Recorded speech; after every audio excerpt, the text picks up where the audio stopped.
اور ایک توجیہ یہ ہے کہ تقوی سے اوپر بھی ایک درجہ ہے، اور وہ یہ کہ مباحات سے بھی پرہیز کرو، کہیں اس بہانے حرام کا ارتکاب نہ ہو جائے۔ بہت لمبی مجلس لگانا، ہر ایک سے ملنا، ہر جگہ جانا مباح ہے، مگر خطرہ ہے کہ کوئی قصور نہ ہو جائے۔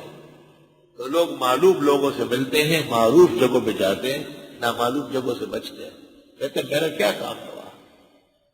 من حسن اسلام المرء ترک ما لا یعنی، اسلام کی خوبیوں میں سے ہے جن چیزوں سے تمہیں کوئی واسطہ ہی نہیں ہے، کائے کے لیے کھڑے رہتے لوگوں کو دیکھتے۔ بعض طلباء کو میں دیکھتا ہوں فجر کے پیچھے کھڑے رہیں گے، گیٹ کے پاس کھڑے رہیں گے۔ وہ خدا کے بندے، اتنا قیمتی آدمی ایسی گلیوں میں اور راستوں میں رل رہا ہے، بے قیمت بنتے جا رہا ہے، حاجت کیا ہے؟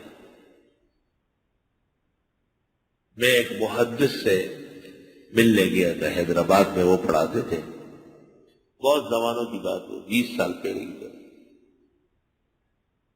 انہوں نے ہمیں دیکھ کے بہت خوش ہوئے، بہت خوش ہوئے، اور بڑی زبردست دعوت کی۔ وہ کبھی چھٹی نہیں کرتے، لیکن اس دن دور حدیث والوں سے کہا کہ آج میرے کچھ مہمان آئے ہیں اور شام کو پڑھ لیں گے۔ کھانا کھلایا بڑی شان و شوکت سے، اور بڑی زبردست پھل فروٹ چائے سب۔ میرے ساتھ ایک بزرگ گئے تھے، وہ بہت رنگیلے مزاج کے، ہر طرح بزرگ ہوتے ہیں۔ اس نے اچانک اس محدث سے پوچھا، حالانکہ دونوں اکٹھے پڑے ہوئے ہیں دیوبند میں، وہ محدث ہو گیا اور یہ رنگیلا بن گیا۔ یار حیدرآباد میں کیا کیا چیزیں ملتی ہے جو آدمی خریدے؟ تو انہوں نے سننے کا انا للہ و انا الیہ راجعون، نہ آتے تو اچھا۔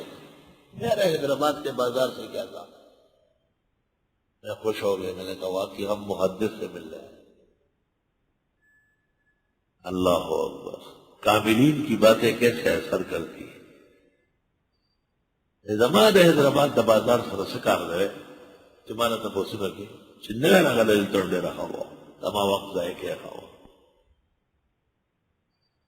عقل پیدا کرو، ایمان کی غیرت پیدا کرو اپنے اندر، یہ دیکھو کہ کن کن چیزوں سے تجھے فائدہ ہے۔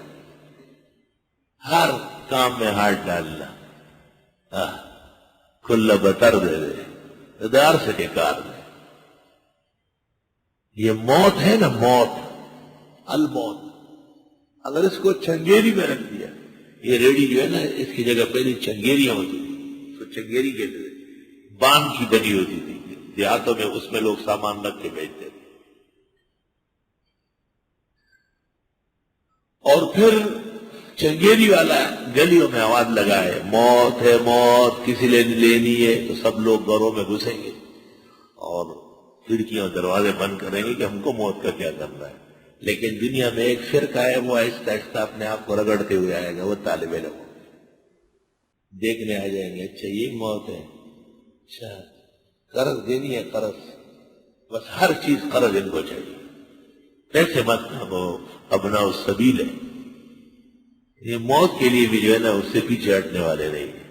اور تیرا کیا کام ہے؟ مہمان آ رہے ہیں، محمد سعید سب کو دیکھ رہا ہے، کوئی گاڑی آئی اس کو دیکھ رہا ہے، اور تجھے قرآن مجید کا نسخہ ملا ہے، اتنے علوم بیان ہو گئے، ان کے ابتدا میں لکھو، ضروری چیزیں روزانہ مغرب سے عشاء تک بیٹھ کے درج کرو۔ مہمان آتے جی یہ تفسیر والے، ہم نے کہا تفسیر والے، قریب میں آ کے دیکھے تو یہ باتوں والے، سب بیٹھے ہوئے عشاء تک، کھانے کے انتظار تک کلام ہو رہا ہے، نہ یہ ٹھیک نہیں۔ اس حیات کو تبدیل کر لو، متقی بنو، ہدی للمتقین، پرہیزگاری اپناؤ۔ عشاء کی نماز کے لیے اذان کے بعد لوگ آتے ہیں، سنت اور نفل پڑھتے ہیں، یہ بیٹھے ہوئے مچھلی بازار لگائے ہوئے، اور مسجد کا یہ ادب ہے، باہر سے لوگ آئے وہ نفلوں میں لگ گئے اور آپ مسجد میں ٹھہرے ہوئے، آپ اگر اٹھ کر کے 2-4 رکعت پڑھے تو گناہگار ہو جائیں گے۔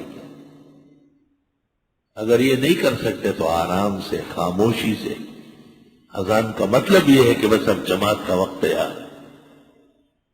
ہدی للمتقین یہ رہنمائی کرنے والی کتاب ہے، اور آپ کو صحیح انسان، بہترین پرہیزگار بنانے والی کتاب ہے۔